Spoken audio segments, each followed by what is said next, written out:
anyone with their hand up, please, there's a microphone kind of going around. So here we go, that good-looking gentleman in the front row there.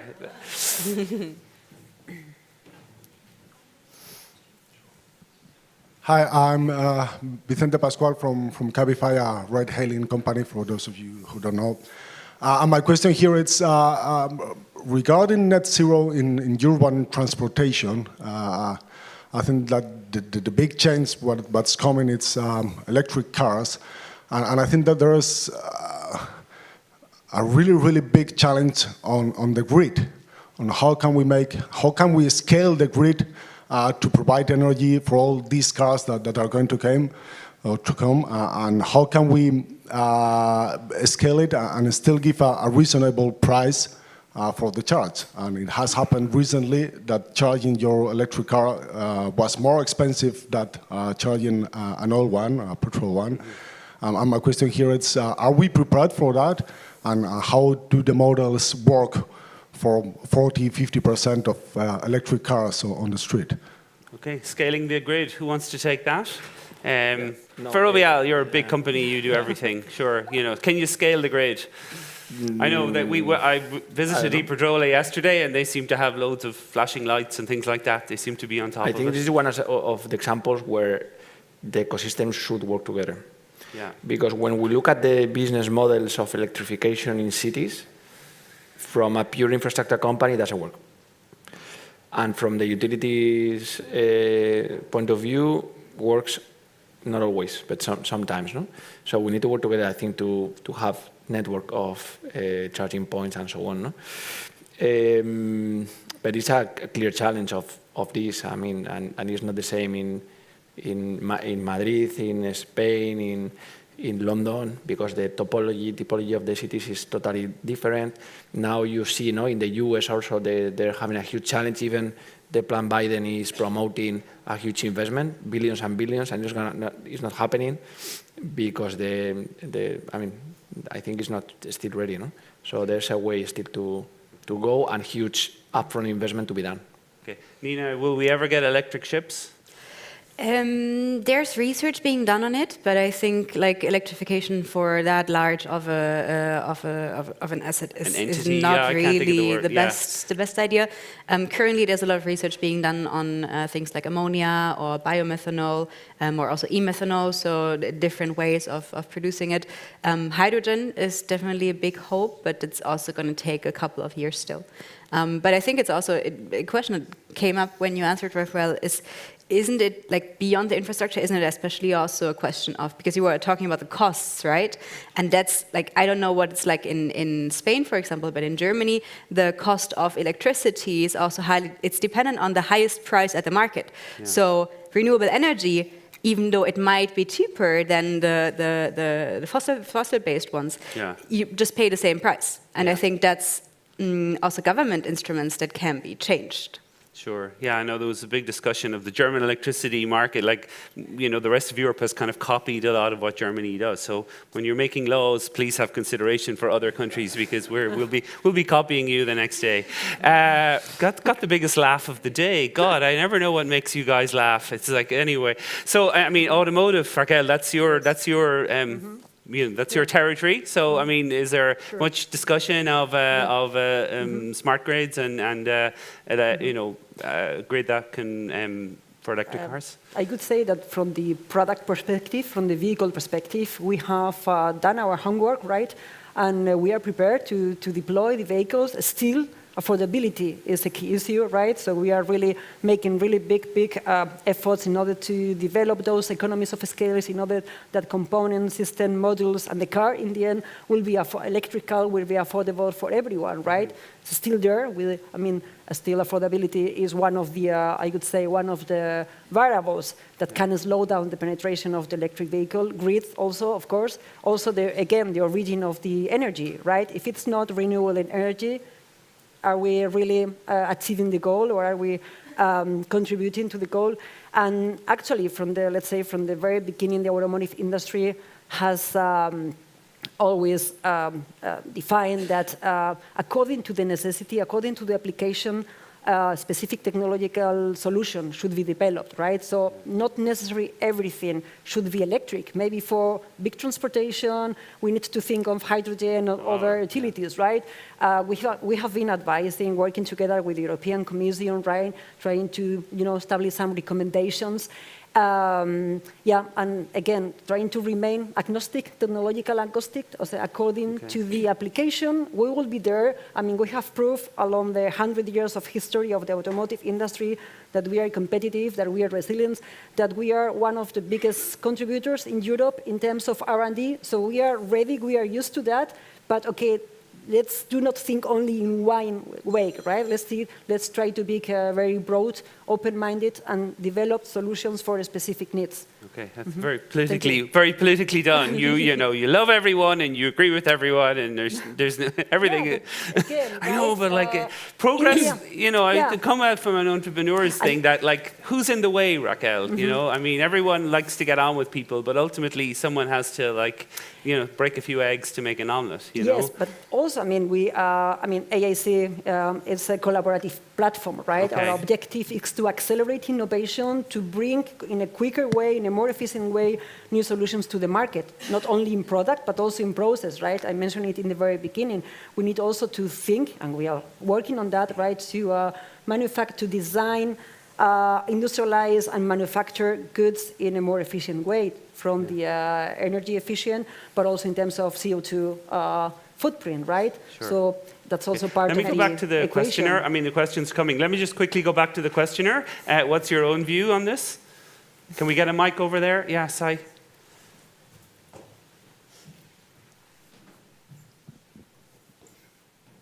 I'm really not sure. It's open, okay. I'm really not sure that was why I was asking to the experts on infrastructure. I think it's a huge challenge, and I think that we are really not ready, and I think that the conversation is not there yet, and it should be there. And as Rafael and Raquel has said, we should get the governments looking into this very, very fast, or otherwise change is not going to happen, or at least it's not going to happen via electrical models. Maybe. But do you think that that's holding it back? I mean, there's nobody No, now it's not holding it back, because at the moment I think that there is movement, but since the scale it's very small, it's incremental movement, and I think that's the way to go.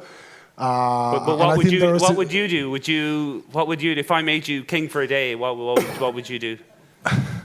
I think that there is a real need to change the grid, and that's very, very expensive, and that's a lot of work, and that's something that as citizens we should make the maths and decide if that's the way to go or not.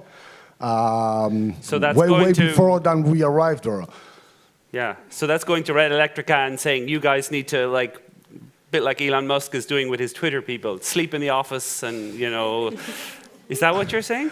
I'm not sure that that's the solution, but what I'm saying here, it's either we take that decision today and we start working on a 10-year or 20 years model, or perhaps we should start thinking about what products we want to launch into the market. Yeah. Perhaps electricity, it's not the solution, and it's hydrogen, even for cars, and we are moving in the wrong direction. I mean, if we have the product, but we don't have the infrastructure to support it, then what are we going to do? Grant, we have a question here. If you could, you have a microphone, great. Thank you. Yes. Hello, I am Javier Ayuso from my university. Hello, Joe. Hi, Javier. As you all know, these days they are having the meetings of COP27 in Egypt. And I would like to know, what are your expectations for the transport sector? Because since Paris, I think the objectives are coming down, and taking into account that US, China, and India are not helping a lot in this, in in this net zero for transport. What are your expectations for this meeting? Okay, great question, COP. I mean, timely and relevant. Who wants to go first? Nina, perhaps? Honestly, but that's personal philosophy. I'm trying to keep expectations generally as low as possible and see what's coming out. I think, in general, what I've been seeing in the shipping and like the maritime and aviation sector is that the goals have been becoming increasingly ambitious.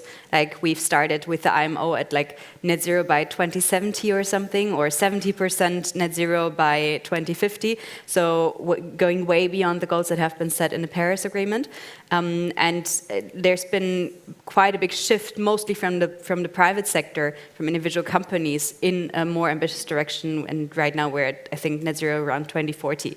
And like what I would wish for from COP27 is that there's actually an agreement across the different countries, that there's open dialogue with open ears and actually trying to understand the other side. Because I think the big problem behind why some of the more developing countries are not I think there's also willingness to go down that path, but I think there's also still I'm not sure if it's a lack of understanding or a lack of resources or a lack of understanding. Why should we now invest our resources when you all, like the developing nations, went down exactly that path?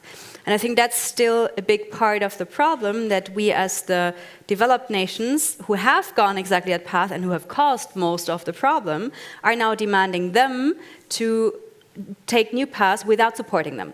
And that's what I would like to see coming out of those events, like clear alignment on this needs to be done, and this is how we can achieve it in a collaborative manner. And you both said it earlier, I think collaboration really is the only path how we can get this done. We will need all countries, we will need all stakeholders, all kinds of organizations to go in the same direction. And that only works if there's a certain alignment and especially an open mind to understand like everyone's perspective. It's still very preachy, Nina, isn't it? Sorry. No, it's still very kind of like, I mean, that's always been the problem. I mean, going back, I remember that when I did an MBA at IE, there was like 4 of us in the sustainability class. There was like, everyone was doing like advanced financial engineering or something, and we were like talking about this like back then, and it's the moral thing was, I think, has held us back. You're perfectly right in terms of like the key to this is the developing nations, and they're kind of saying like, listen, when resources are tight, you can't expect us not to use them. So that the developed nations, we really need to give them a better pathway. And finally that's starting to come out, at least a better relationship, which is like you're a bad person and you need like naughty boy kind of stuff. And if we could get that out of COP27, that would be tremendous. Raquel, what are you looking for out of COP27? Yeah, low expectations, to be truly you're the honest, same right? as Nina. Yeah. Yes, right. I mean, that's at least my personal perspective, right? On the other hand, I believe that we need to keep on working, right? From the European perspective, we have been leading innovation in mobility. I think that's quite clear, right? So we need to keep on working, maybe trying to develop. What would you say to someone in Accra or Lagos or what would UK? Right, I'm an automation expert. Like, what solutions can you offer them? Well, maybe something affordable, which can be introduced on a huge scale. I'm thinking of India, right? Yeah. Again, right? Like something affordable. Which reduces the CO2 emissions, for example. I'm talking of vehicle, right? Also to be able to develop new 4.0, smart, advanced manufacturing process that are affordable enough to be implemented also in the factories, so that they can reduce also the CO2 Yeah, I think footprint. one of the problems is that we design things for the developed world and then we sort of try to put them into the developing world, which is like it should be the other way around. But I mean, the innovation thing is getting a bit flatter, and you're now starting to see there's this thing called Gandhi innovation or Jugend innovation, which is basically designing from a kind of a developing world perspective, and that seems to be, those solutions have some chance of kind of working. But therefore we need to integrate also in our development models, right? Yes. And developing product or solutions or processes, right? We also need to integrate, companies or startups or, I mean, agents from all those countries, right? In order to have also the mindset there. I was going to say maybe instead of developing it for them, we should develop it with them. Yeah. Well, that's well. I mean, that's another step. But I agree with you, Rafa. Quickly on COP. I mean, if I scanned your email and I put in the word COP27, would I find any emails about this? Oof. There are many things. You didn't answer the question. I think we should be having more alignment between companies, and it seems there's a target, but there are many targets. In our case, we are not in China, and we don't know what will happen there, no? But I think they need to align. We are working in India, and we are working in the UK, and we are working in the US, and it's totally different. Even the US and the UK are totally different. For example, in the UK, 8% of the scoring card in BITS is related to sustainability. Okay. 8%. So they have a clear path to carbon reduction, and this is something they evaluate in the BITS for infrastructure. In the US, it's still not there. In Spain, it's still not there. So I think we need to catch up and align a little bit. No? What we can do anyway from the infrastructure point of view is a lot of things, but it's not everything, because what we have is the asset. Then, for example, in an airport, the asset can support, but the airline has to work as well. So what we used to do there, for example, at Heathrow, that is part of Ferrovial, what we have is a sustainability center of excellence. We promote the use of sustainable aviation fuels. And we used to work with the industry of the players like Airbus or Boeing to this kind of solution, no? Also trying to decarbonize the value chain. Of course, in the airports, I mean, we go to electrification and everything, no? But huge part is in other places. And I mean, your obsession, I guess you could call it, is innovation. And how much of it is that involves talking to customers, and how much does it involve talking to governments? In innovation? Yeah. Customers? Yeah. Mostly, or trying to, I mean, I guess the point is that the question is, what's driving, excuse me, what's driving it? Is it like customers saying, we want this, and then, or are you working with the governments to create the platforms in order to then develop the solutions? So there are customers that are looking forward, customers and so on, and you can rely on them and you can follow them. But most of the times you need to lead in the direction of what is going to happen, because you know what are the trends and so on, and you define your own paths, your scenarios, your strategy path, and you try to lead and bring the customers with you. Usually it's more like this than the opposite way. Okay, Liz, she has a mic as well. Yeah. Hi, everybody. Liz, I'm the Chief Ecosystem Officer at South Summit, overseeing everything related to content, climate, and community. So thanks for being here. So a couple of comments and 2 related questions. So trying to land everything, trying to get specific into the operations. Let's take a really specific target, which is one that we're like to focus on recently at South Summit, 55% reduction in greenhouse gas emissions by 2030. That's the commitment from the European Union. We're all sitting here, regardless of where business is being done. I think it's a pretty reasonable, pretty admirable target, right? And it's right around the corner. So that's our entire focus for next edition South Summit in June.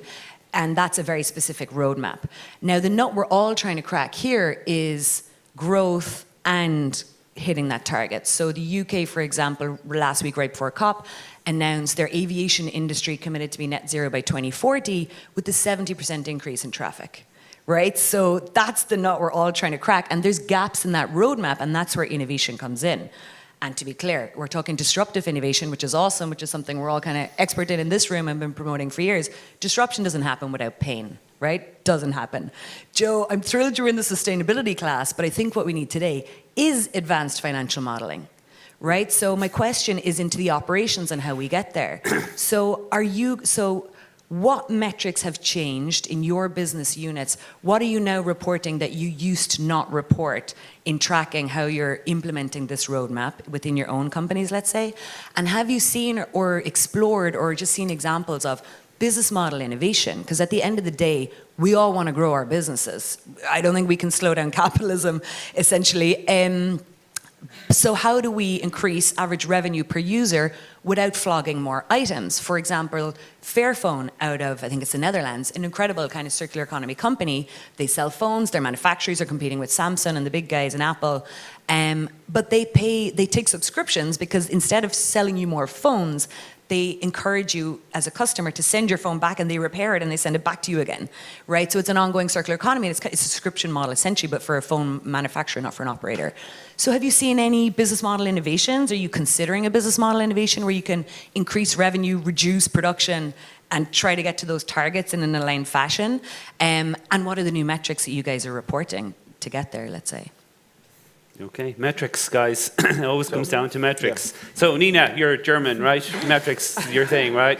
I'm probably the worst person to talk about metrics, to be honest. No, of course. I mean, for us, we don't create or sell products, right? We're in the service industry. So maybe commenting on your first question, growth and sustainability, how does it go together? I have to say I'm torn on that question. I don't have a definite answer because to a certain extent, I'm all in for, like, sustainability doesn't mean we have to, like, avoid doing everything or cut back on everything. We talked about flying earlier. I'm a firm believer we should continue global travel, we should continue to have flights, we should continue to move goods because that's what's driving the global economy, but also a global society to a certain extent. And I think there's a lot of good in that as well. For example, getting to know different cultures, being able to exchange goods and services. So I think to a certain extent, we definitely need to continue to grow. And in order to do so sustainably, we need new technologies. That's why I think your comment into the direction of we need business model innovation, we need financial models. Absolutely right. In shipping industry, we're seeing that's happening on like fuel technology, that's happening on like different kinds of, what's the English word? Engines. And I think that's the kind of innovation that you need if you want to continue growing. But it has its limitations, right? There's no infinite growth on a planet with finite resources. I think that's a term that we all know, and it makes a lot of sense. Still, I think if we would use resources in a more balanced way, there's more than enough. I think right now we're just wasting a lot of resources in many ways. So I think if we get to that point, I think it's less about what we do and probably more about how we do it, that we're considering the effects that our actions have on resources, on ecosystems, and so on. Then there's an opportunity to continue growing, but it's like we can't continue to grow unconsciously and just wasting everything around. Okay, Raquel, metrics, what are you tracking? What are you, I mean, very often business comes down to like moving a number, you know, it's sort of like, that's certainly the reality. So what numbers are you trying to move? Yeah, so from the automotive industry perspective, right, I mean, we have been using metrics for many years now, specifically talking about sustainability also, right? I think we have been talking about, or let's say we have been talking, I mean, our customers, right, have been assessing very closely, right, which has been the efforts in terms of eco-design, for example, right, trying to, you know, make the manufacturing process simpler, avoiding certain operations, introducing also new materials so that are easily recyclable, right, biomaterials. So all those questions have been taken into consideration, I could say, in the last decade, more or less, right? In the last 2 years, even when you are approaching a customer, approaching a car manufacturer, right, also you need to present not only those variables, but also you need to really indicate the CO2 footprint, right? That the specific component or solution that you are quoting, let's say, which is the CO2 footprint, right? Of course, with a very comprehensive calculation. So we also, I mean, that's something that it's happened in the last couple of years, I could say, that's part of, I'm talking that this is part of the quotation, right? So that your valuation will take from your customer, is taking into consideration how is your impact on producing or designing, producing that component specifically, right? So which means that everyone is doing, again, a big effort in trying to reduce in an integral way the footprint, right? But also taking into consideration how the workers commute to the factory, right? Also, it's very integral, right? If they are coming. Do you mean when you say CO2 footprint, do you mean of people or products or everything? Or everything? Yeah, everything, right? From the energy that your factory is, the origin of the energy of your foundry, let me say, how your workers commute. Do you know what your CO2 footprint is? Not actually. Right? We are in the process right now. Yeah, maybe I should. But I don't work think out I what could it is. write to Amorebieta. That's where our place from my place, right? Yeah. But of course, yeah. Yeah. Well, that would be interesting. Everyone- Hi, my name is Joe. Like, I'm from Ireland, and my CO2 footprint is X. Maybe that's what we There's need. actually apps that we you should can have calculate it T-shirts or with. something. Yeah. Like, Yeah. whatever. Recyclable, no recyclable. Yeah. Exactly. I'm sorry, I don't date people with a CO2 footprint higher than whatever pounds. Rafa, metrics. I mean, imagine history of engineering. You're a company of engineers. Built by engineers. You must track metrics like there's no tomorrow. Yeah, of course. Some of the metrics are mandatory. Others are things that we publish. Emissions, scope 1 and 2 and 3. Renewable energy generation and consumption. Water consumption as well. So those are the kind of things we used to do, no? And we are starting to also align with metrics like, of course, taxonomy and circular economy as well. And we are pushing these kind of concepts, no? For example, in mobility is going to be relevant in electrification, the use of batteries. Well, the second use of batteries. And what we are doing is taking the batteries from the electric vehicles and put the capacity of storage in the grid. Gotcha. And these kind of things are really relevant. And I think And do you know what your CO2 footprint is? Yes. Oh, yeah? Oh, you Yes, do? yes. Can you tell us? No. It's a joke. It's reported, and you can find in the public reports. Okay. Joe, if I may That's such a beautiful question. Yeah, it's like, what's your salary? It's in the annual report. No, what's your salary? It's in the annual report. I could make a head of a company. No, I don't problem. know the number. It's in the report. Whatever. If Okay, I we have may- time for one question if it's out there. And if not, we'll kind of do a quick wrap up and final thoughts kind of a stuff. Okay, so we're going to do oh, there is a question. Yes, go ahead.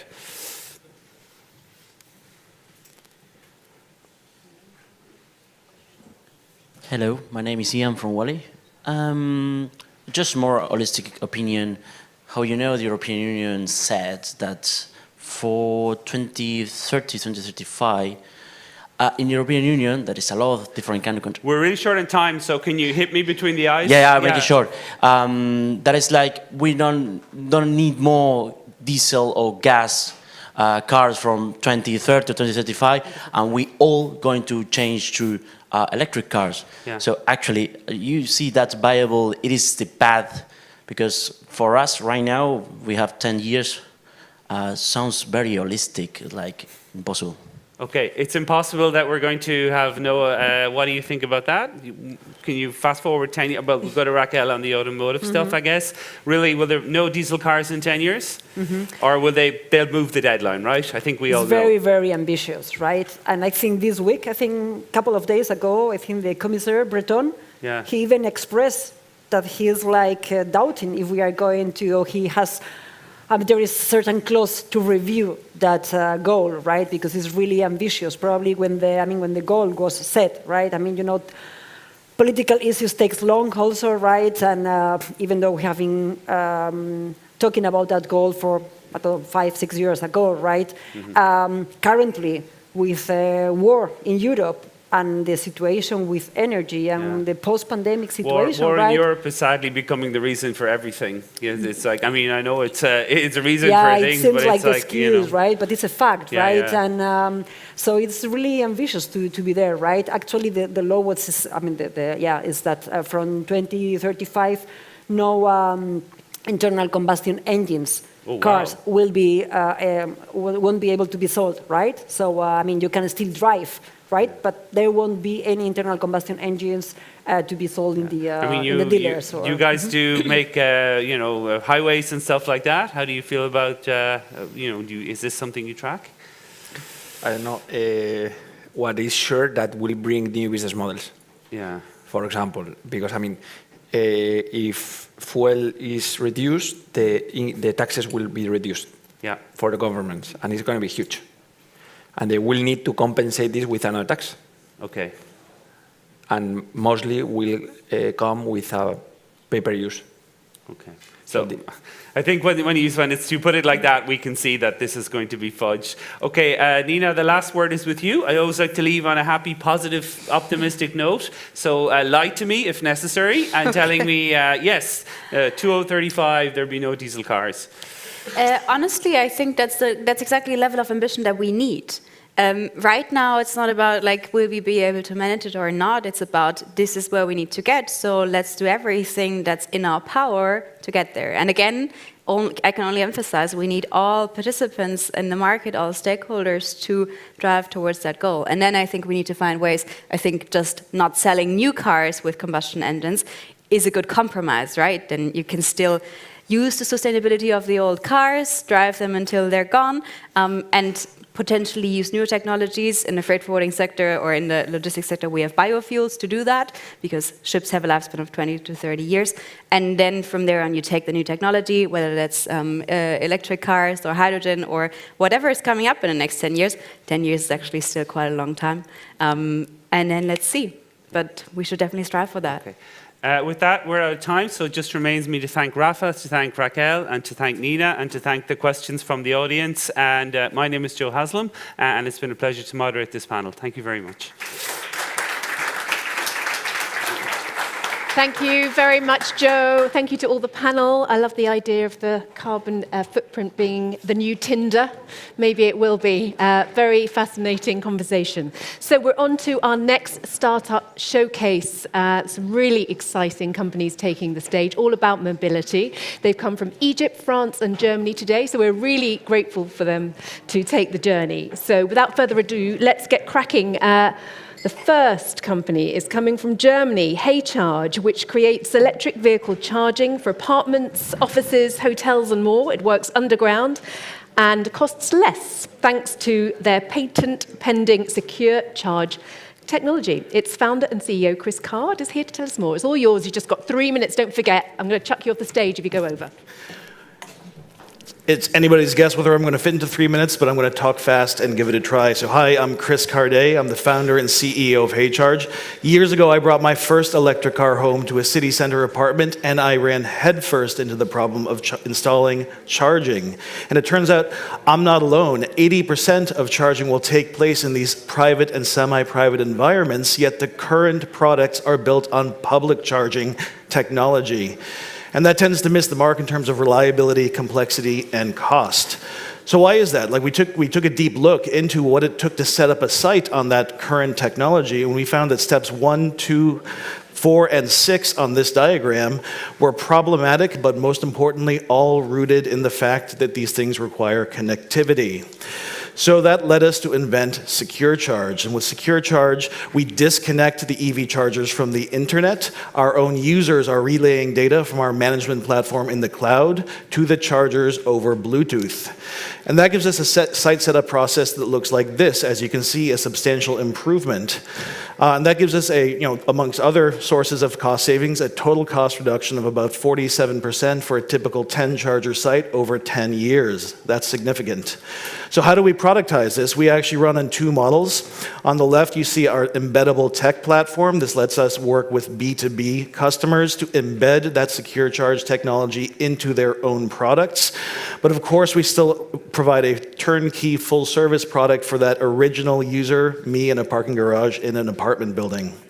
So that turnkey software looks like this. We've got our driver app you use to access the chargers, and the management platform for the property administrator to add and remove users and chargers.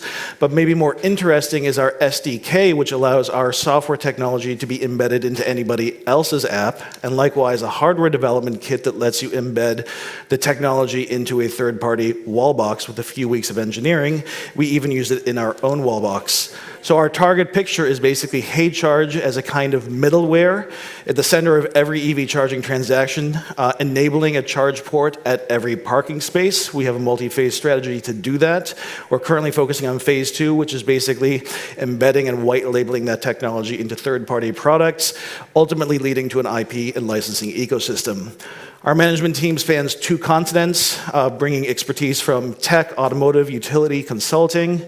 And recently we raised a $4.7 million seed round, actually last year, backed by BMW iVentures and Y Combinator. And we are building customer relationships across energy, fuel card providers, fleet operators, and commercial real estate.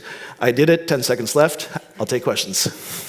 Well done, Chris, and Thank you. congratulations on a great product. Thank you. Congratulations.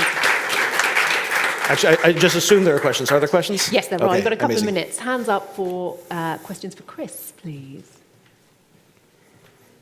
Anyone? I think I talked too fast.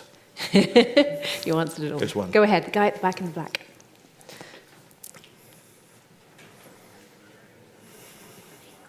Hi, Werner Sippel from Brain VC. Where are your terms in what's the network you're running out there? Where are you in terms of commercial development right now? So we are running on pilot-grade hardware for the first year, so relatively low-scale deployment of about 100 units. Our scaling device, the wall box, I didn't have time to put it into this pitch, but our first-party wall box was just CE certified 1 month ago, so we have an installation pipeline of about an additional 400 units through January. Anyone else? Any more questions for Chris? Maybe you can answer a little bit about pricing in the last minute. Yeah, that's a tough one because pricing is both geography and vertical specific. If you go back to that slide I showed, we are operating in many, many, many verticals. So the easiest pricing is to discuss is basically our end product for people in apartment buildings. It's where we started. There we typically do a hardware rental model where the tenant can basically choose to use the wall box at their assigned parking space for a fixed fee of 45 euros per month, plus of course the power consumed. Any more questions? Okay. Okay. Very good. Well Thank done. you. Thank you, I'm gonna Chris. put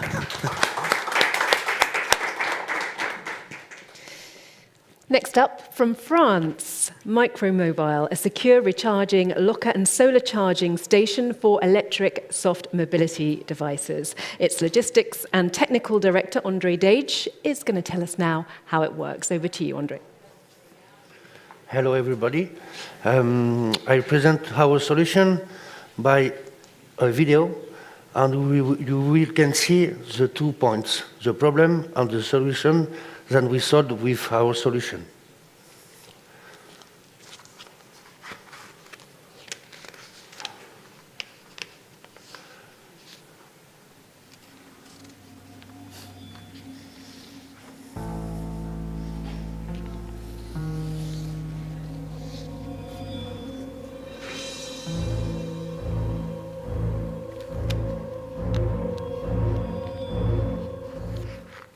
Last year, over 340,000 electric bikes and electric scooters were sold.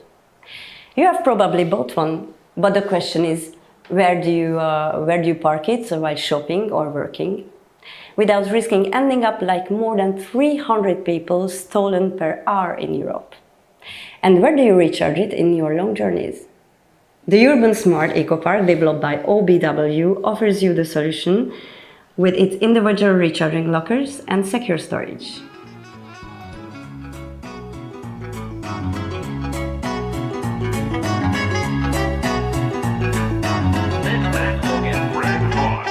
Now go!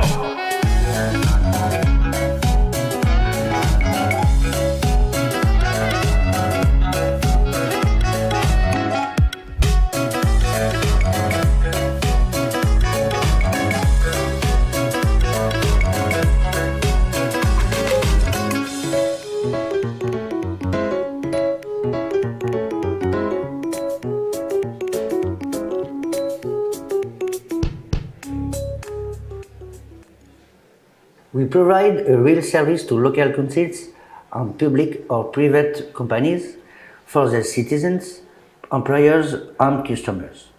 We bring you a profit center obtained by investment or leasing from the urban to the tourism sector in your premises or on your streets. We targeted areas with a strong development of electric solutions that face the challenge of secure parking and the sharing of public space. By providing support of modernization of infrastructure adapted to the new forms of mobility and by promoting their use. In the marketing phase, we will very soon be carrying out deployment in several large cities to demonstrate the potential and relevance of our solution. We also want to strengthen the team, continue the deployment in France, and we plan to penetrate the foreign market within 24 months with an implementation in major cities and greenways. Okay, Andre, thank you very much. Great video, thank you. We've got time for one quick question. Fantastic product, that. Anyone questions for Andre there? I just want to ask where it's operating at the moment. Maybe we can talk about this after on the meeting room. Yeah, if you have any question. Where can we find develop it? Where can we find this now, though, if people want to use it? Is it in operation? Not really now. I don't have any time. After, maybe it's better. Okay, perfect. Thank you. Big round of applause for Andre. Final pitch today, all the way from Egypt. I know there's something else important going on in Egypt, so we're very grateful for you to come here today. Thanks ever so much. You operate in the MENA region. Your company is called Trella. They call it the Uber for trucks. Let's hear more about it. Ali El Atrash is its co-founder and CEO. Hello guys, this is Ali. I'm one of the co-founders and chief operating officer of Trella, the Uber for trucks for Middle East and Africa. And I'm here to tell you our story from revolution to evolution. So back in 2011, 15 million people walked the streets of Cairo in anguish, trying to oust the current regime at the time because of the poor living conditions. And we were there. But, the weather's good, the vibe has been great. I don't want to start this very depressing presentation with a revolution. So let's talk about apples. Apples are fun, yeah? But there's always a problem. So the problem with apples in Egypt, though, is it's 15% more expensive to buy apples in Egypt when you compare to the US. An economy that has a GDP per capita that's 18 times higher than Egypt, which is criminal. And we know there are many reasons why an apple, which is a symbol of the average grocery item that an Egyptian would pay for, is that expensive. And some of it is the agricultural infrastructure, the oil prices, so on and so forth. But logistics is a massive, massive contributor to why the costs are that high. So there's a metric called the LPI, the Logistics Performance Indicator, which I won't go into, but if you look at the numbers, so obviously the higher the better, the lower the worse. Germany is at 4.2, where we come from, Middle East and Africa, it's in the 2.7, 2.5 mark, which is extremely low. And we lost hope for a bit until back in 2014, 2015, Uber recruited us to launch and operate its business in Egypt. And we spent a couple of years in Uber building products for Middle East and Africa and emerging markets. And then 3 years later, we decided to look inwards and try to fix our community and our society. We looked at the logistics problem again, and then we looked at trucking. And trucking was insanely left behind. 100 years of solitude, literally. No one has touched it. So when we looked into it, we found that there were 1.3 million trucks, 93% of them are independently operated, which means that there's massive fragmentation and a lot of dead miles, which means a lot of inefficiency. This means prices are 25% higher than they should be, reliability is extremely low, and the quality is absolutely horrendous. You can't see where your truck is when you're moving goods that are worth millions and millions of dollars. So we decided to launch Trella. So basically, Trella is a platform that connects shippers and carriers in a marketplace that aims to reduce the cost of moving goods, with the vision to empower our communities to move economies forward. And we actually believe we can do that by providing our community with the technology that can help them and us reduce the cost of moving goods. We've launched back in 2019, and that was back in Egypt at the time, and then we expanded into Saudi, UAE, and Pakistan, and ever since then, we're still on our track to expand into the rest of Middle East and Africa. We were able to reduce the cost by more than 10%, and we were able to increase the reliability significantly. We were able to increase the quality and the visibility quite significantly as well. So now shippers are much happier moving loads with us than they are with the traditional transporters. Obviously, we have a core platform that has the driver, the transporter, the shipper app, but what's under the hood is what's really cool.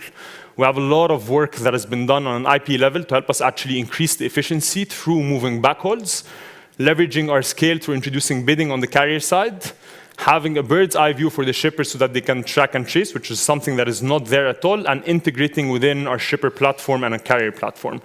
We've expanded within a lot of the multinationals and the national companies that operate in all of these markets, and we actually are proud to say that we have a dominant share of wallet. We've attracted more than 25,000 drivers, moved more than 350,000 loads, generated more than $100 million in revenue, and we have some of the best investors in the world that help us actually partner up and bring all of this offering to the table. And what we're trying to do is create an uncontested space, build an end-to-end logistics service from trucking to freight forwarding to warehousing, so on and so forth. But what we're really proud of is our environmental impact. We were able to increase backhauls to 43% in a market that only has less than 5% backhauls. We're able to save more than 580,000 miles in truck driving hours and reduce CO2 emissions significantly as well over the past year and a half. And the story is still starting. This is basically the story from revolution to evolution, but we know that there is much more to be done, and the story is still about to start. So right now, we're raising our Pre-Series B, and we believe the long haul is ours. So if you guys are interested, please do reach out. Thank you very much. Thank you, Ali. Thank you. Thank you very much, and congratulations. Questions for Ali from the floor? Go ahead.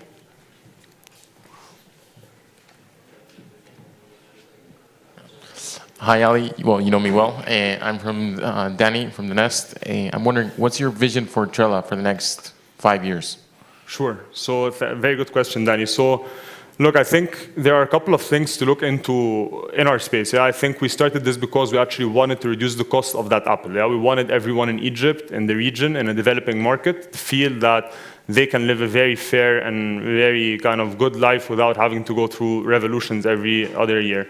And our aim is to actually reduce the cost of moving goods. So everything we do right now is to build technology to help us make that happen. So when we started with trucking, we decided that we're going to look at the entire value chain and look at what else we can expand into. So there's the vertical integration of trucking within the entire supply chain ecosystem. So we started with trucking, we're going into freight forwarding, and then building the softwares for transport management systems to actually integrate all of that together. And then we're also going into warehousing. So as we currently speak, we have pilots across the different regions that we operate, and we're actually seeing very positive results across all. And then on the other end is geographically expand throughout Middle East and Africa. So we believe Egypt was just the beginning. Saudi, Pakistan, UAE are at the forefront of what we're trying to do, but we believe there's much more potential to what we're trying to do. So vertically expanding into the value chain and expanding geographically within other regions as well. This is where we see the future of the company.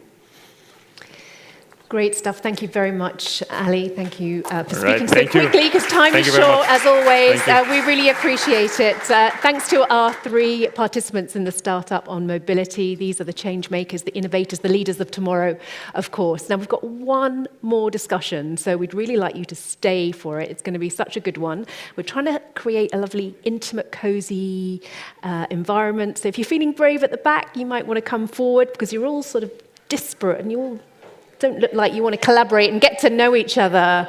I think you can do it. You might have a conversation with someone that you don't know, and before you know it, you've got some great collaboration and synergy going on. Right, let's talk about our final discussion. It's all about how we can move faster, with how we can move smarter and greener. Mobility can be multi-city, multi-country, and multi-transport. In this discussion, our panel will look into the alternatives to moving through countries, cities, or within them. How do we as citizens have the freedom to move when we access various transport options? And how, by having all the possibilities on an app, do we lead to a greener and smarter society? Well, to discuss this, let's welcome back Liz Fleming, the Chief Ecosystem Officer at South Summit, Sampo Haitanen, CEO and founder of Mars Global, and Vicente Pascual, the co-founder of Cabify. Big round of applause, please, for this last discussion. Welcome to the stage. Agua, por favor, agua. Thank you, thank you, thank you. Thank you, Carrie. Hello, hello, hello, hello. Good morning, good morning. Thank you so much for your kind applause. Get close. Trella, come all the way up here. Ali, get up here. Chris, get up here, get up here. And your lovely associate, please join us for conversation. These are interactive discussions. The experience in the room is incredible. We have a lot of hard nuts to crack going forward, and we need everybody's experience and ingenuity and creativity to get it done. So you know the modus operandi. We're going to set the scene. We have phenomenal experience with this here on the stage, and then we're going to shout out to you guys straight away after the first 5-10 minutes to get you involved in the conversation, because this is something we're building between everybody. So Vicente, Sampo, thank you so much for being here. The experience we have on the stage is a total privilege, and to have two companies that are so niche really in what they're doing, but in such incredibly huge market opportunity from different parts of the world, it's just amazing to have them with us. So Vicente is a co-founder of Cabify that basically needs no introduction here in this ecosystem. Cabify really, really helped to put this country on the map in terms of tech startups and digitization, really one of the top and original unicorns from the ecosystem in this new wave of the digital tech era, let's say. So it's incredible what you guys have done and going from strength to strength, of course, not only in Spain, but right across Latin America and taking on some major competitors as they go. So thanks for being here, Vicente. He's now head of VP at logistics at the company, which you can tell us more about. And Sampo. Sampo hardly needs any introduction. A good friend of South Summit. You've been with us in Madrid. Thank you so much for making the trip to Bilbao, to this new format of ecosystem builders. Sampo is pioneer and inventor of a concept called mobility as a service, the mass market. This is a new kind of market niche and creation that you guys have invented and have been attacking out of Finland in recent years and making huge strides internationally with your technology with some powerful partners along the way. So looking forward to hear more about it. But again, just thank you so much to both of you guys for being here. So the last discussion was getting pretty heated and pretty exciting debate around how we're going to get to net zero in the transport phase, but really looking at it from a long distance logistics, long haul infrastructure perspective. And we're zooming right into the urban environment with this conversation, right? So just as relevant, an enormous market opportunity, but looking at mobility really within the cities. How can we build consistently better cities, better lifestyles, moves products, people, and services quicker, better, I guess, cheaper, in a way that consumers want to move, that are excited about moving, improving their lives, while reducing emissions, while making cities a better place to live, disrupting these traditional industries on that road to getting to net zero. So how are we going to do it from an urban perspective? You guys have made really good inroads in what's going on, but where are we today in the mobility revolution, and where are we going on that roadmap? You want to start, or should I? So where are we with the disruption in mobility? I think we're just barely seeing what's actually coming. I think that there's a digital tsunami that's kind of waiting, but we don't even see the wave yet. Many things are happening. We know that there's a lot of digitization. It's Cabifys, you see e-scooters, you see a lot of apps. People are on the move much more. I mean, it wasn't a long time ago, then we didn't have Google Maps. Now we have all of those things that are happening over there. But still, if we look at the structures of the business, if we look at where the money goes, so let's go into the basics. People spend about 20% of household costs go into mobility. 76% of that lie on an asset car. So still, for any services, only 24% is actually addressable market. So 76% lies on that car. That car is used 4%. So if we think of logistics, we just saw the numbers are gigantic in actual your personal mobility. So 76% out of that 20% of household costs lies on an asset that is used 4% of the time. So if you would be a banker and I'd come to your logistics company and I'd come to you, hey, I'm going to buy loads of these assets, which are called cars, I'll use them 4%. You'd probably laugh out and say, come back when you have a plan. So, but this is reality. We're putting a lot of money into this. And the biggest question that's still unanswered, so in a way, the logics are still the same as they have been since the Second World War. Money goes into the cars. Nobody really dares to ask the big question. So what do we have to do? What would compete really with car ownership? And I'm an urban planner. We have this kind of weird thought that this is solved on a map. So you just do better planning. You tell people use public transport and things are solved. Come on. That's not the way to solve it. It's solved right here on the minds of individuals. We have to find something that is as attractive as buying a Porsche. If we do that in the mobility scene, then we unlock the 76%. Okay, I agree with part of it, and I agree with the idea that we have to convince the consumer to go there and change its mind. But there are a couple of things that we were talking about disruption here, and I wanted to say a couple of things about disruption first. The first one is that disruption is something that doesn't come overnight. I mean, we tend to have this way of thinking where we see the success of certain industries or certain companies within an industry, and we tend to think, oh, this happened very fast. We have, I don't know, the advent of music over the internet. It took 15 years for people to switch from CD to download music, and then another 10 years for Spotify to become a major player here and have more than 50% of the total addressable market. But we look backwards and we think, oh, this happened very, very fast. It happened overnight. It didn't. It went through incremental changes, and people were changing their mind, but not very, very fast, but as slowly as they saw the benefits on doing so. And once we think about, okay, we need to tackle disruption on an incremental way, not something that we are going to bring a solution that is so fantastic that it's going to happen tomorrow, we need to ask, what's the final goal? What do we want to disrupt? Okay, we want less emissions, we want to compensate emissions, we want net zero. All right, that's the goal, but how do we want to achieve that? And I think that that's the key question which is not solved, and I see the same way as you that the way to go forward is to reduce or even help people to get out of the usage of private cars. But I'm not so sure that that's the question everyone is trying to solve. So if we don't fully agree on that question, and not only the companies we are looking to do that, but also the users and the governments, I think that we are probably go incrementally on different directions. Some of them good, some of them wrong, and we are probably not going to achieve 2035 goals by 2050. I think we need to get more focus on what's the real question that we need to answer here, and then from there go, okay, this year I'll try to get 3% more, the next one another 3% more, etc., etc. And there is one thing.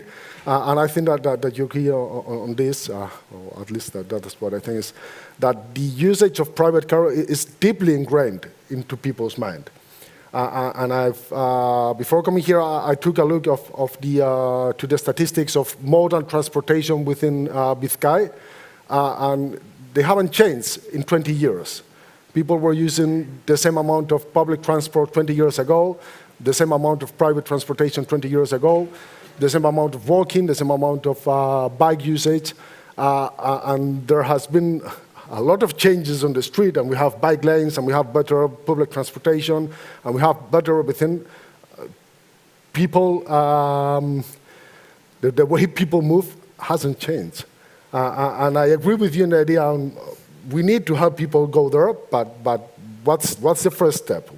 How do we push them for this 3% incremental change next year? That's where I think we need to find some common ground.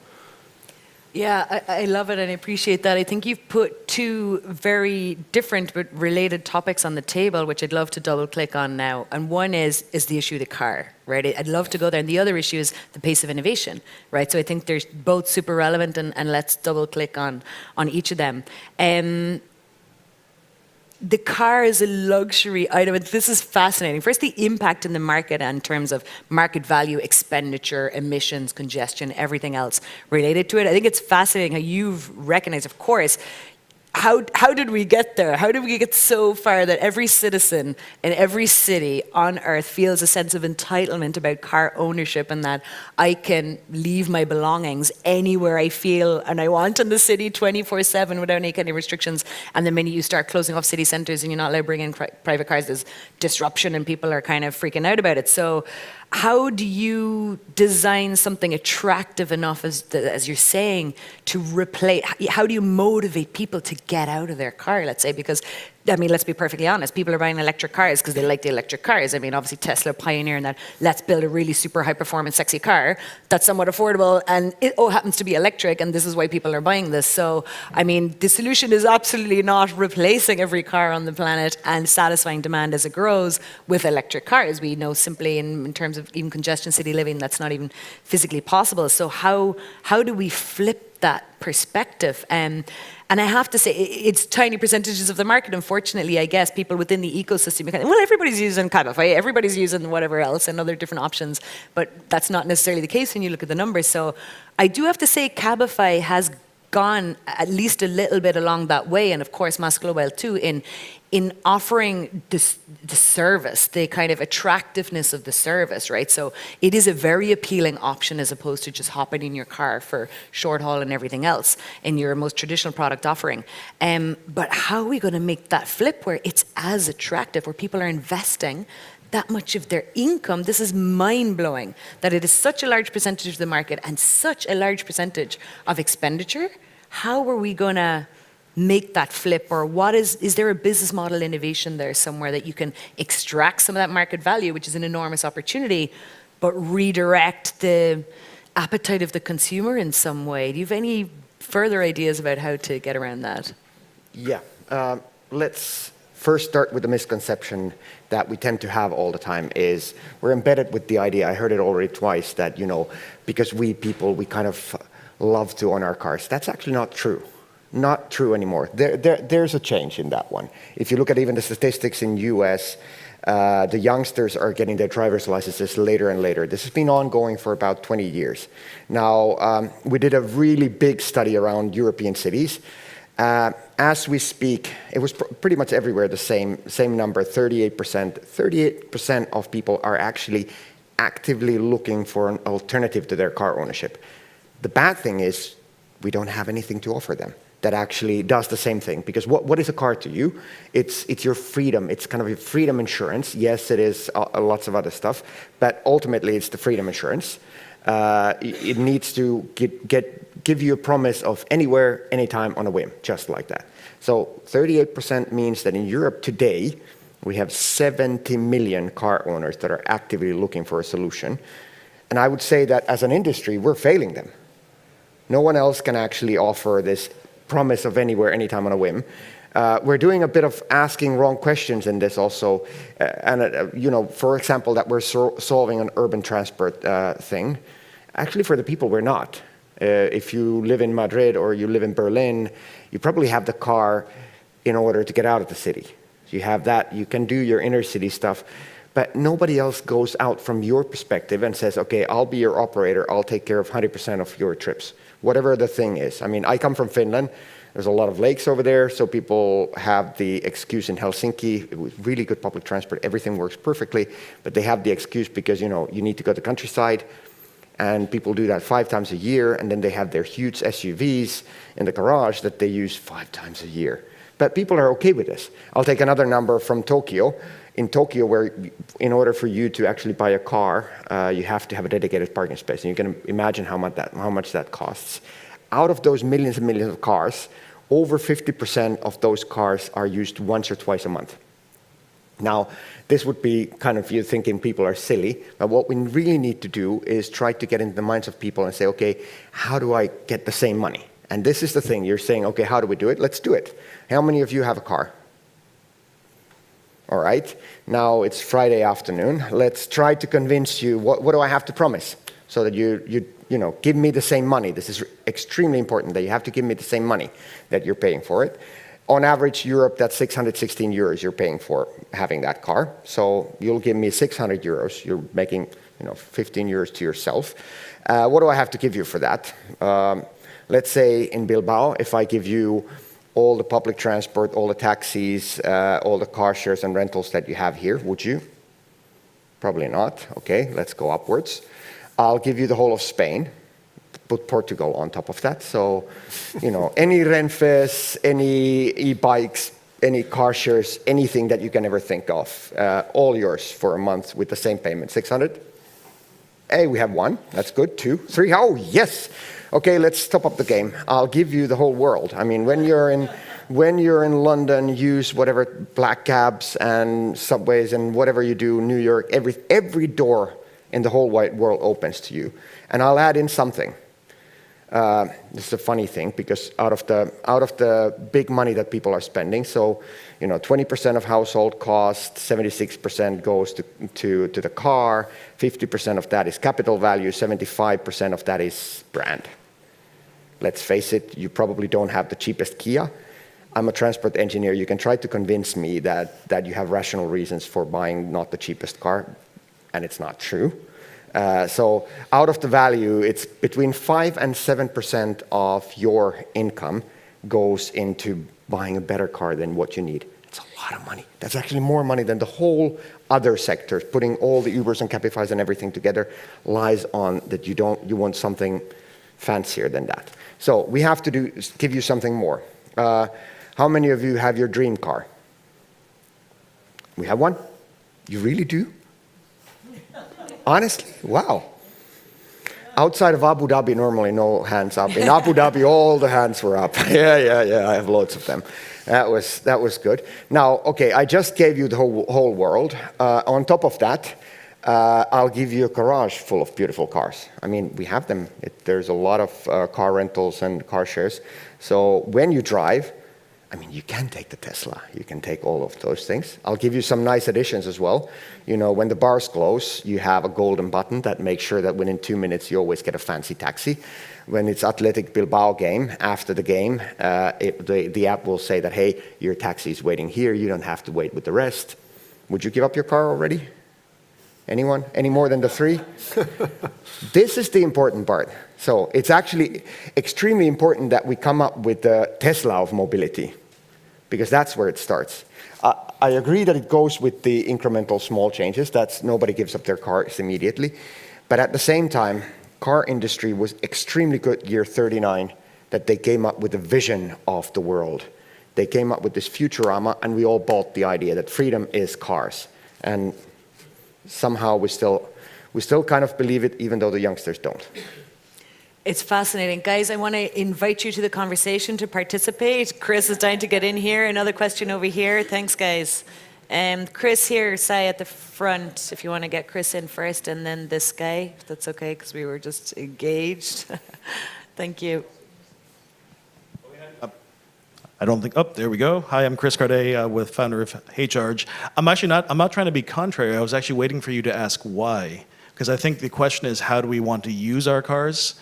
And a car is not a car, or I should say the products aren't really apples to apples between car sharing and car ownership, depending on how you use it. In my case, it may be a little unusual. I have 2 very large, very messy hunting dogs. I can't really use a car share car without taking it to the car cleaner every single time. But if there was a product that accommodated that, I'd be in. And I think that was the point that I was hoping you'd ask me for. Excellent. Yeah. That's the incremental part, and it's easy to say, you're not in a target group. That's it. Same goes when somebody says, but I have a couple of small kids. Yeah, of course. You don't need to be. Well, it's good enough if we take 10%. I mean, in Germany, 36% of households are single and relatively young, so we can solve them first. Oh, I think this yeah. That's actually, that's exactly my point. I mean, we have a clear idea within Cabify for who are our users and how we can grow and what's the next segment of population that we can arrive there and switch their minds to use more and more our app. But as you said, we are not enough. I mean, this is not going to bring 80% reduction in the usage of private car. It's not going to happen in 15 years. And the thing here is, if we want to move faster, as as a city, as a country, we have to think a little bit outside the scope of what the companies can currently do. And that's my question. I mean, as cities, as countries, what's the first segment? What's that first 5% that we want to switch? What's the next 5%? What do we want to become? I mean, we want people biking on the bike lanes. Well, why don't we promote that? Give people points for using their bikes, or why we don't subsidize those bikes? Here in Bilbao, we have the bike lanes. We don't have the bikes. So there's a bet that we made on, okay, if we bring the infrastructure, this is going to work, and it doesn't. And that's where I really think that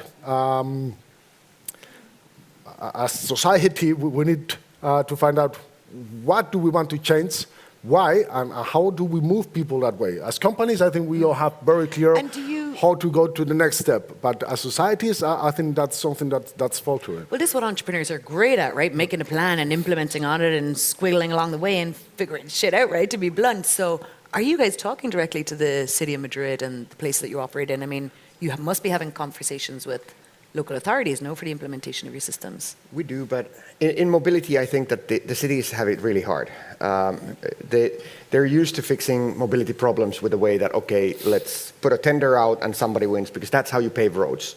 Now, in the field of mobility, they should be actually puppeteers of market development, and they don't have the tools for it yet.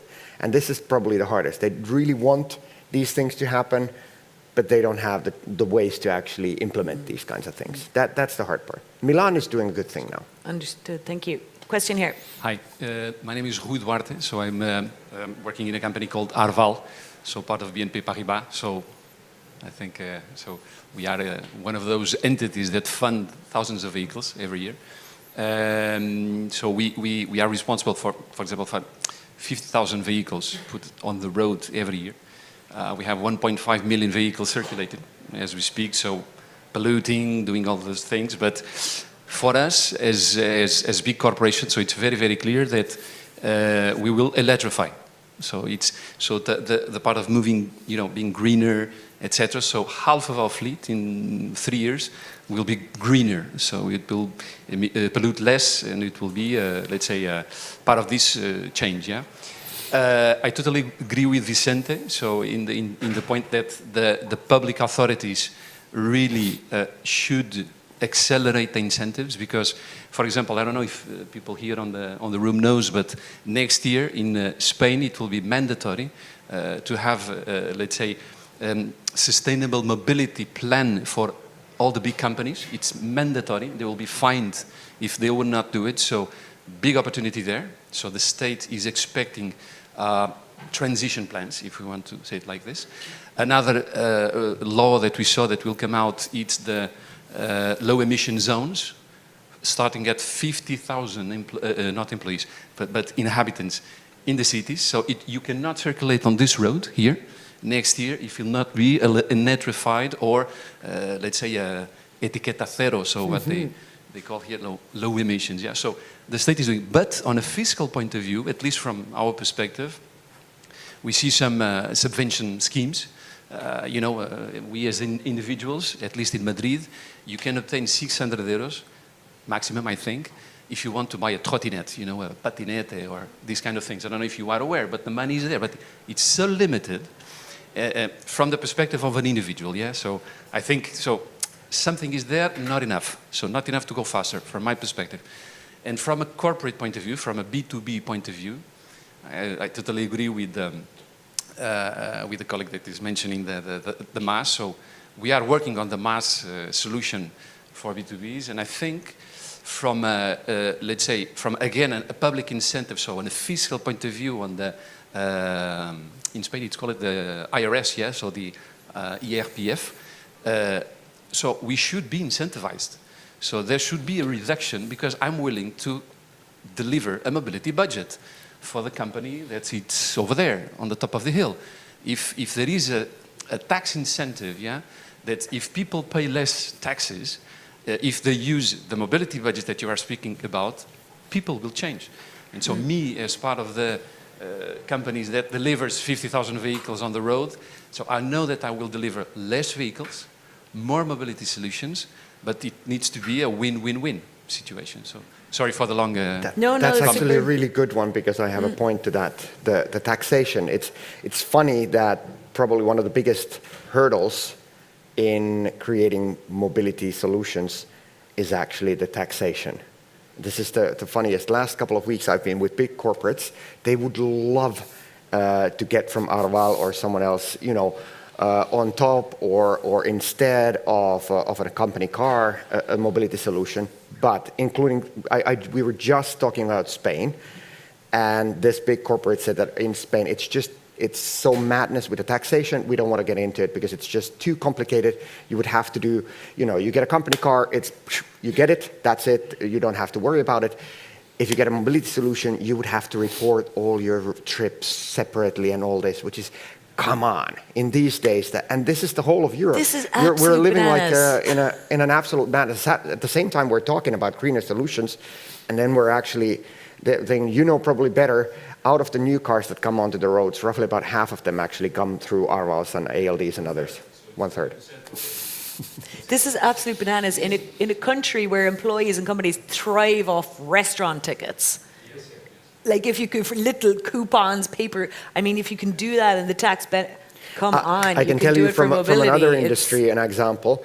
Back 20 years ago, people were admiring because the smartphone penetration in Finland was by far the highest all the time. And you might think that it's due to Nokia, but it had nothing to do actually with Nokia. It had to do with one simple tax regulation that stated already from a long time ago that if a company gives you a phone benefit, it will be taxed 20 euros, period. Whatever iPhone or anything you give, 20 euros is the benefit. Everybody knew that it's a subvention, but that's how it functioned because it's simple, it's easy. If we'd have a same thing, whatever mobility budget you give, it will be taxed by 50 euros or 100 euros. Everyone would get it. Arval would have that immediately on your... Well, that sounds like a pretty promising solution. We have another question over here, please. Yeah, it's Danny from the Web Help. I'm wondering, I'm not a car owner myself, but I have 30 mobility apps on my phone. I'm wondering, what's your vision or what's your perception of a potential super app that adds... We have 100 integrations, that's it. You heard of a company called Mass Global, WIP? Is it WIP? But would that affect the brand of Cabify and become like a commodity among other mobility solutions if it's all compiled in one super app?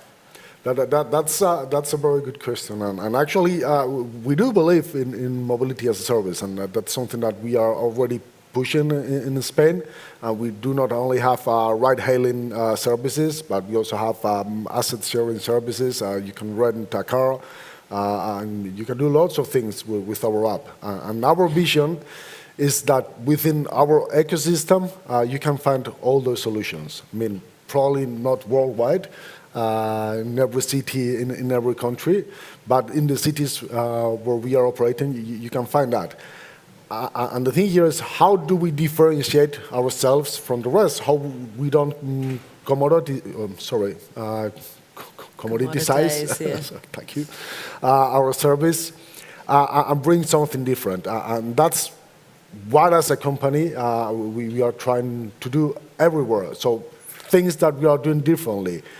We are pushing harder and faster for electrification. We are bringing more value to the customer in terms of problem resolution, in terms of availability, in terms of disponibility. And we want to become such a reliable partner for the needs of our customers that you don't need to move elsewhere. So that's when I said, okay, we know perfectly well where do we need to go next to find our 5, 10, 15% of the market. It's because we need to cater for those customers precisely. Yeah, because if we go for everyone, everywhere, then this differentiation is not going to work. So that's my point. And if somehow there would be an app that happened to have everyone on board everywhere elsewhere, I think that's extremely good idea, but I'm not so sure that the apps that are differentiating themselves in different markets want to be a part of it. That's I think like it's your the main Apple hurdle. and your OS ecosystems. Let's do a couple of numbers. In Helsinki, where we've been longest, 24% actually of our users said that they either avoided buying a car or they sold their cars with our help. So it's not a sacred thing. People really are doing that if they have a plausible solution. Through our app, they use the taxi-like services 3 times more than the comparison. So actually, we're bringing more money to them. About being a commodity, of course, since we are just the aggregator, we love to put the brands of our partners in there because it makes the whole thing better. So far, the kind of brand recognition or commoditization has not really happened. I mean, the same thing you have in your phone, you have all of the brands over there. You could say that being on your iPhone, just like that, is just as well commoditizing than it is over there. If we'd push our partners to look like a white label, then definitely, but there's no reason for the likes of us doing it. But it's the thinking actually within the industry that is a big hurdle of finding the next percentages, because everybody loves the idea of so-called super app, because it's obvious that it goes towards that. I mean, normal trips are about 15 minutes. You do not want to open 30 apps every single time to compare. That's silly. It will not happen. You kind of want just somebody, please fix it within the city, so it's obvious. But then it goes with mass, and being the guy behind it, you always get, yeah, this is actually the thing.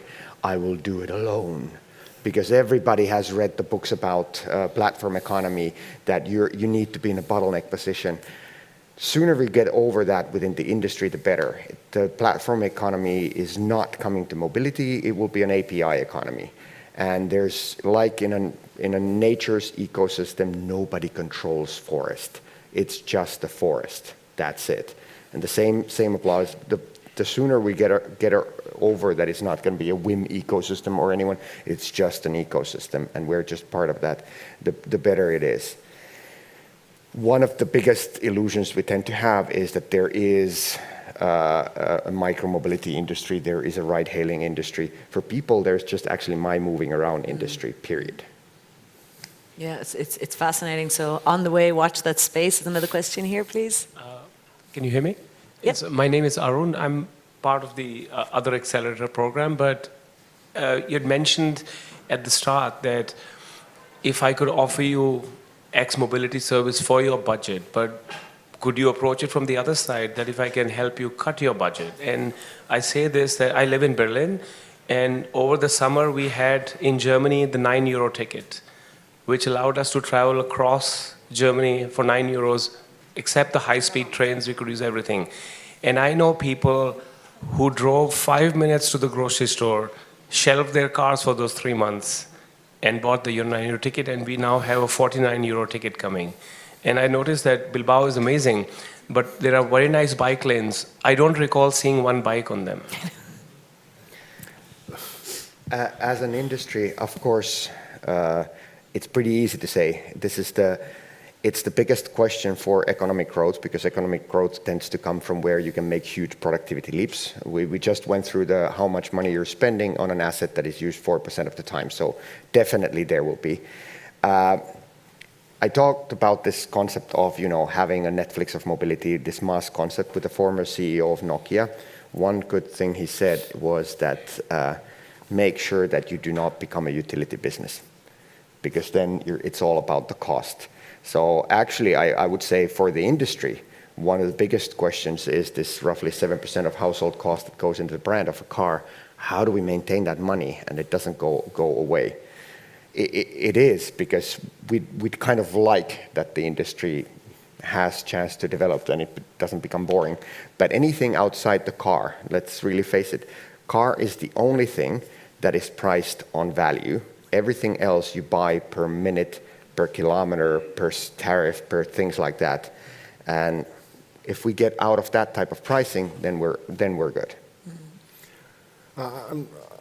On regards of that question, I wanted to add something that I think it's very relevant. This is a German activity, but I think it would have worked exactly the same, or it would have bring the same benefits if it was just a regional activity. I don't know, Baviera says, okay, we are going to do that with everything that happens here in Baviera, because transportation, it's mostly local. I mean, there are people going here and there and going to other provinces, but most of the transportation, it's done within 100 kilometers. So you really don't need change to come from within a country or within a regional institution.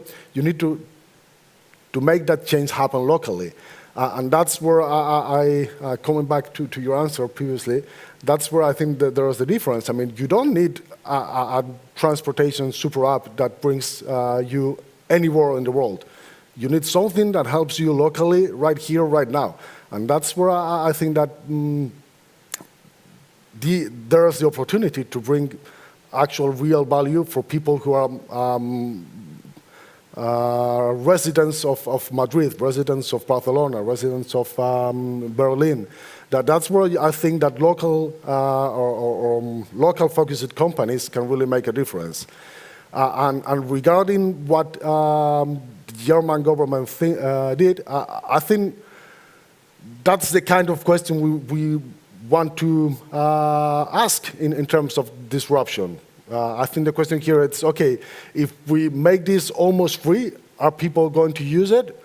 And the proof is, yes, they do. Okay, now we have that answer, but what do we want to do next? Because this is very expensive.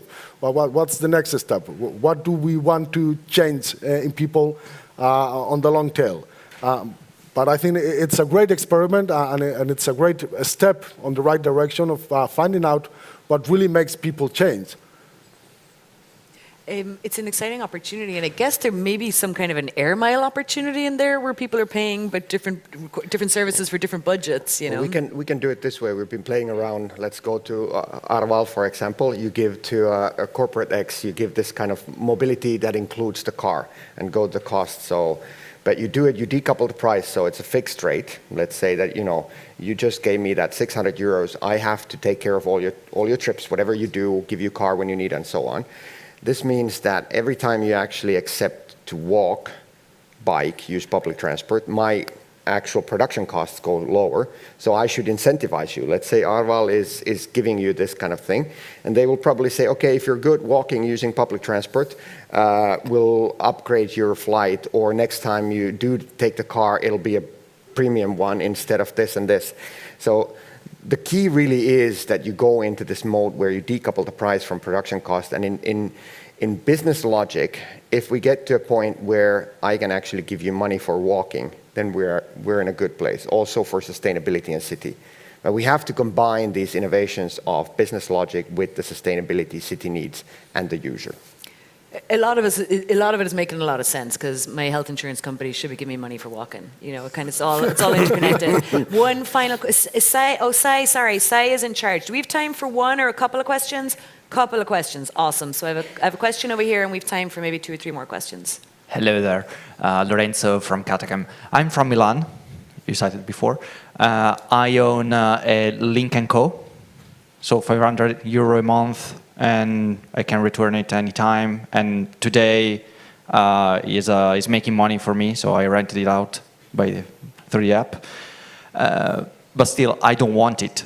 If I could, I wouldn't have a car.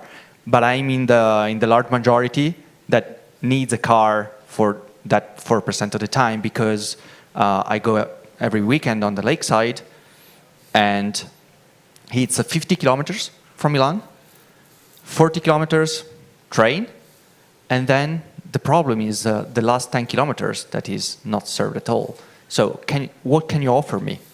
We actually had a package that would suit you. All the mobility that you can have within the city, and you have unlimited weekends that you can pick up a car on a Friday and give it back on a Monday. Why it also works is because there are probably those that have rentals over here. Normally the peak for rentals is during weekdays because it's business usage, and they have a low peak on the weekends. So this was a straight solution for you.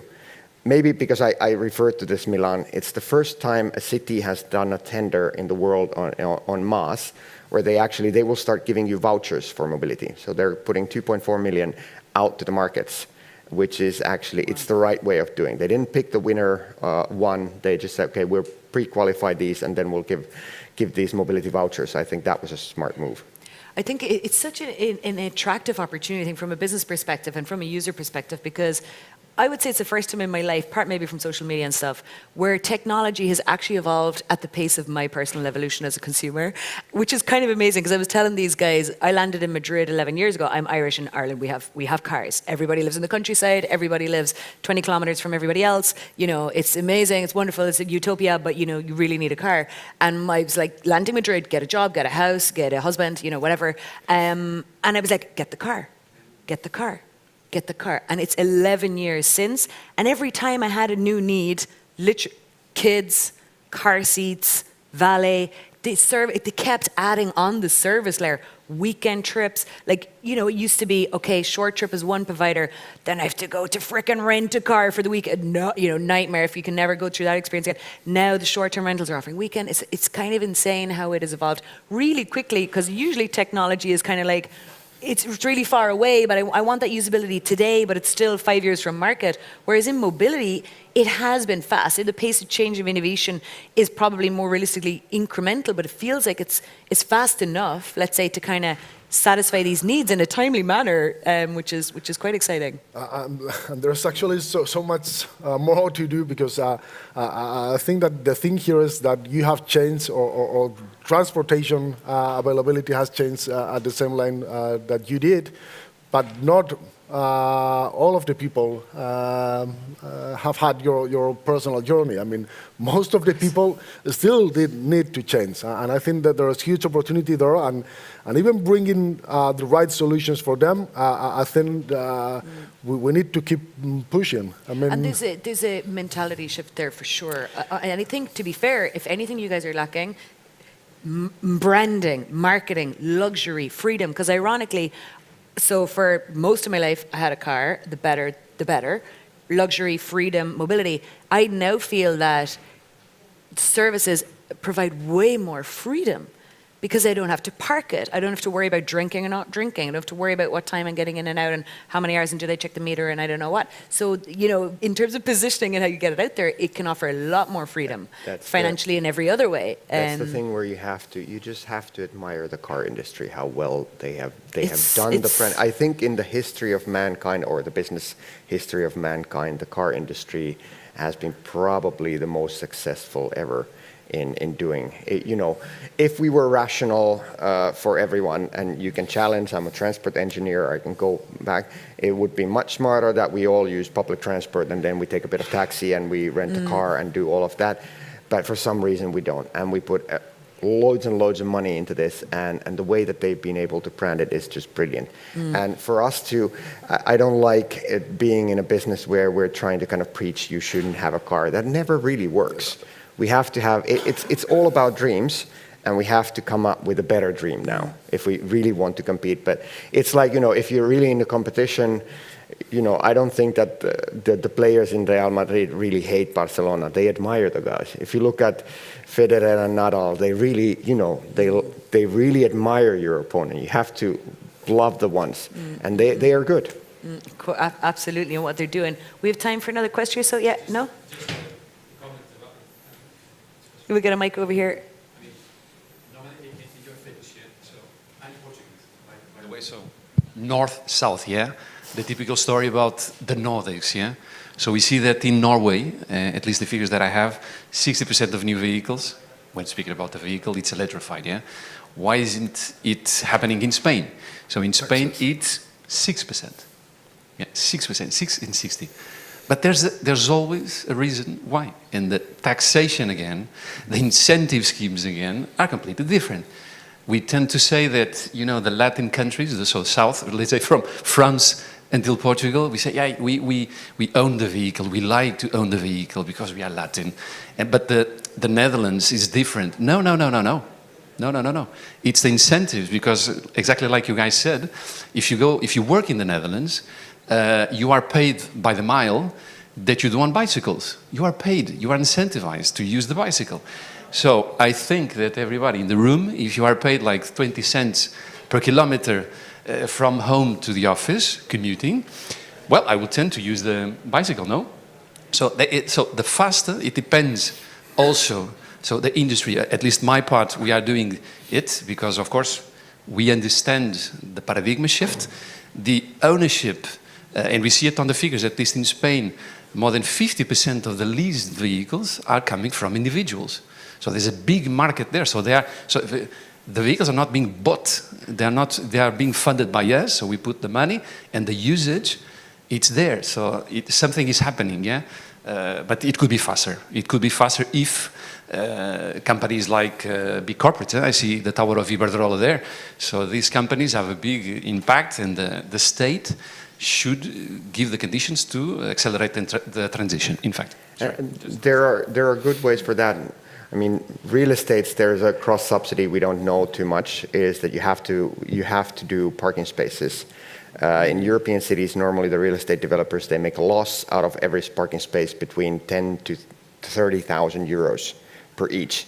So, you know, just a wild thought, if you would not have to build a parking space and you would subsidize mobility with 5,000 up to 10,000 euros, which buys you a lot of mobility, and everybody would win, actually.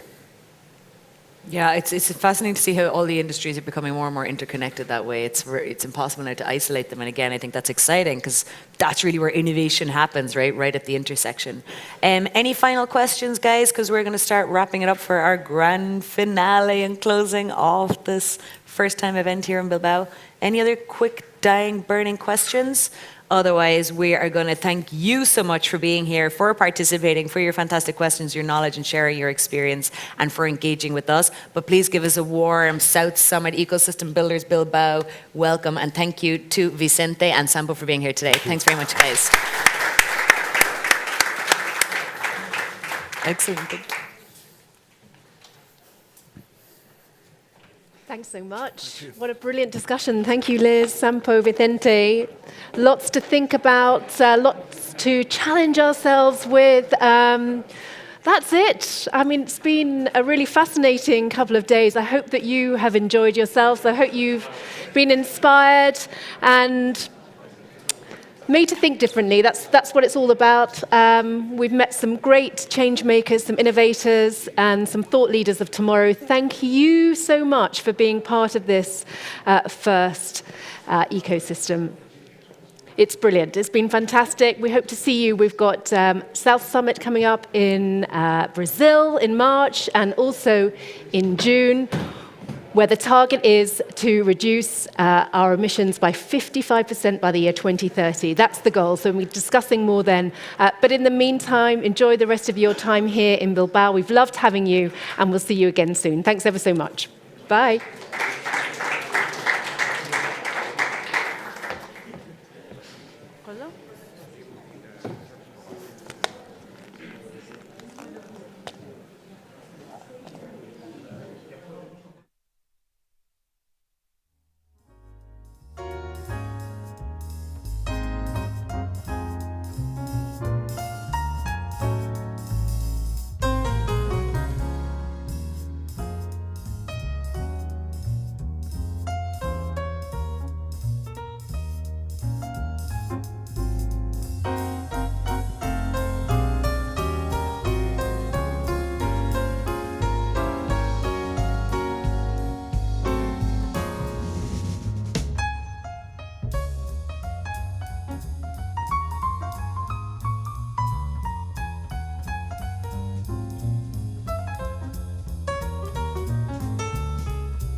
ahora comentamos un par de cositas. Ahora comentamos, ¿vale? Yo creo que, hostia, me está doliendo el pie otra vez. ¿Sí? Sí, el otro día salí a correr y yo no sé si me terminé de joder. 10. Yo sabes lo que creo, que no debemos de cerrar desde aquí, debemos de acercarnos a la gente por ahí. ¿Qué te parece? Va. Cerramos, nos acercamos por ahí, damos las gracias. Más cercano. ¿Algún mensaje que quieras que demos? ¿Qué quieras? Vale. After party. After party. No. Venga. Empiezas. Casi terminas. Hola, good morning everyone. ¿Ya estamos ya o no? Sí. ¿Sí? Yes. Sí. Bueno, guardia, no sé yo.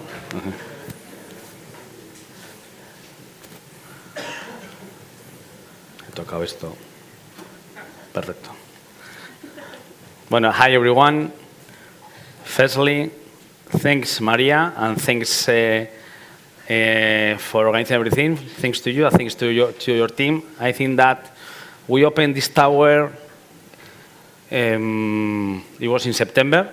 Joseba, in September, no? We opened the tower in September, and we had very clear that the first event, international event, and the biggest event, the first biggest event would be with you and your team. I think that we were discussing about this 4 years ago, pre-COVID. So, and I think that we had very clear for many reasons, but the ecosystem which we are creating here have 4 pillars. I think that we have been talking about it during 2 days. One is concentration. We are here in the tower, 4,000 square meters, and we hope that next year, well, actually, we have announced, no? Because later, Joseba, correct me everything, eh? But I think that we have announced that there's going to be the second phase of the tower, another 4,000 square meters, which we have to fill. So, yeah, it's incredible, yeah? So 8,000 square meters in this tower. Secondly, is connectivity, and you means connectivity. You are the platform. We have very clear that the platform were you, in Spain and Latin, in other countries. We have more than 200 people outside the Basque Country, which have been here during those 2 days. The third one is corporation, multi-corporates. I think that we have had the chance of talking, chatting with different corporates, PCs, and startups here. I have had this morning a very interesting breakfast about how to create ecosystem and how to convince to come here, because this is the main purpose, to come here.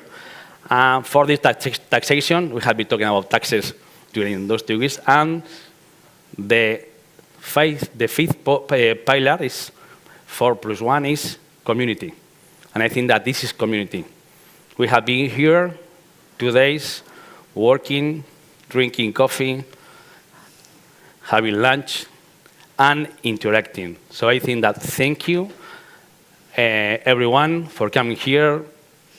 Previously, I said that I love Boulder ecosystem, which the main claim is give first. So here, we are giving first to you to come here. So thanks, everything. And eskerrik asko in Basque. Eskerrik asko.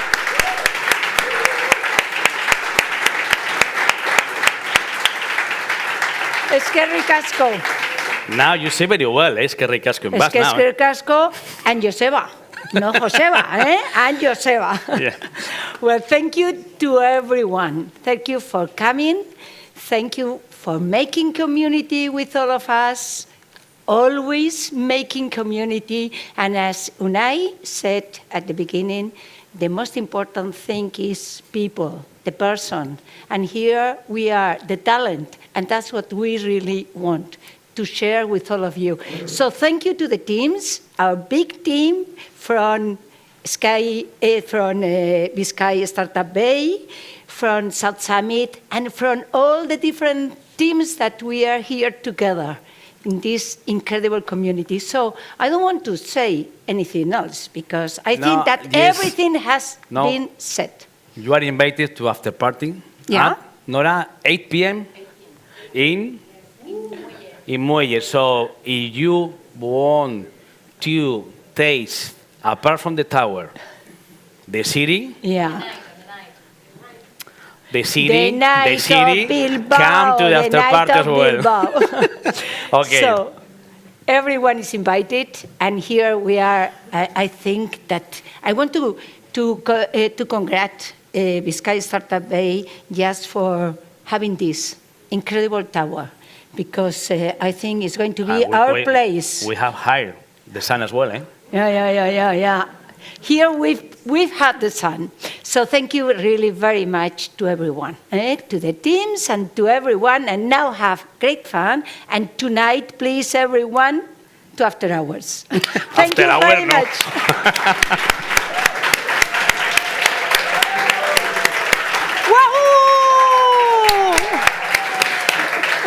Only one thing. I hope all of you have done lots and lots and lots of business. Bye-bye. Muy bien. Vámonos.